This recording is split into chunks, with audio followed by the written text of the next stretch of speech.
મકર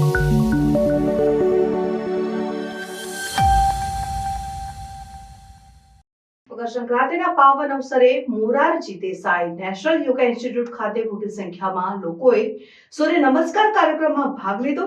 મકર સંક્રાંતિના શુભ અવસરે નવી દિલ્હીના મોરારજી દેસાઈ નેશનલ યોગા ઇન્સ્ટિટ્યૂટમાં વિશાળ સૂર્ય નમસ્કાર કાર્યક્રમ યોજાયો હતો। કાર્યક્રમનો હેતુ યોગને શારીરિક સ્વાસ્થ્ય, માનસિક શાંતિ અને આધ્યાત્મિક સમતુલા અને એક સાધન તરીકે પ્રોત્સાહન આપવાનો હતો। કાર્યક્રમની વિશેષતાઓ। કાર્યક્રમની શરૂઆત વહેલી સવારે અનુભવી યોગ શિક્ષકો અને પ્રેક્ટિશનરોના માર્ગદર્શન હેઠળ થઈ હતી। તમામ ઉંમરના લોકો, જેમાં બાળકો, યુવાનો અને વરિષ્ઠ નાગરિકોનો સમાવેશ થાય છે, ઉત્સાહભર્યા 12 સ્ટેપ સૂર્ય નમસ્કાર શ્રેણીમાં જોડાયા હતા। મોટી ભીડ માટે ખાસ વ્યવસ્થાઓ કરવામાં આવી હતી, જેમાં મેટ્સ, તાજો ખોરાક અને તબીબી સહાય શામેલ છે।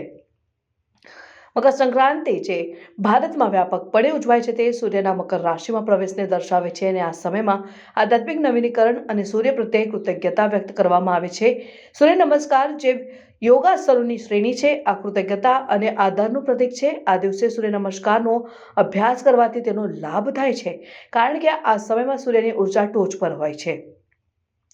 કાર્યક્રમમાં પ્રખ્યાત યોગ પ્રેક્ટિશનરો અને સરકારી અધિકારીઓને ભાગ લીધો હતો, જેમણે રોજિંદા જીવનમાં યોગને સામેલ કરવાની મહત્વતા પર ભાર મૂક્યો હતો અને આયુષ મંત્રાલયે કાર્યક્રમ આયોજિત કરવા માટે પ્રેરક ભૂમિકા ભજવી હતી। કેન્દ્રીય આયુષ મંત્રી સર્બાનંદ સોનોવાલે સભાને સંબોધીને યોગના વધતા વૈશ્વિક આકર્ષણને હાઇલાઇટ કર્યું હતું અને તેમણે લોકોને ફિટનેસની પ્રણાલી તરીકે નહીં પણ જીવનશૈલી તરીકે યોગ અપનાવવા માટે પ્રોત્સાહિત કર્યા હતા। ઘણા ભાગ લેનારાઓને તેમના અનુભવ શેર કર્યા હતા, જેમાં તેમણે સત્રને પ્રેરણાદાયક અને આધ્યાત્મિક રીતે સંતોષકારક ગણાવ્યું હતું। એકતા અને સમૂહ ઉર્જાની ભાવનાને, મકર સંક્રાંતિની ભાવનાને પ્રતિબિંબિત કરતી હકારાત્મક વાતાવરણનું નિર્માણ કર્યું। કાર્યક્રમની સફળતાએ આયોજકોને ભવિષ્યમાં એવા વિશાળ યોગ કાર્યક્રમો આયોજન કરવાની પ્રેરણા આપી છે। આ પહેલો યોગને ભારતના સાંસ્કૃતિક પરિપ્રેક્ષ્યમાં એક અભિન્ન ભાગ બનાવવા અને વૈશ્વિક સ્તરે કલ્યાણ પ્રોત્સાહિત કરવાનો ઉદ્દેશ્ય ધરાવે છે।